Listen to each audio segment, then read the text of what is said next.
சூடுவேன். செம்பருத்தி ஒன்று உன் சிந்தைக்குள்ளே நின்று சல்லாபம் தேடுதோ.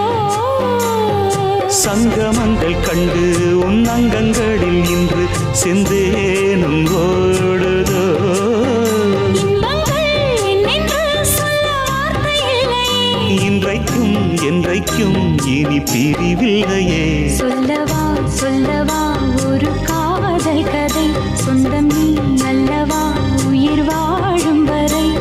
என் மூச்சிலும் என் பேச்சிலும் உன் பாடல் கேட்கும் தினம் தினம் தினம். சொல்லவா சொல்லவா ஒரு காதல் கதை.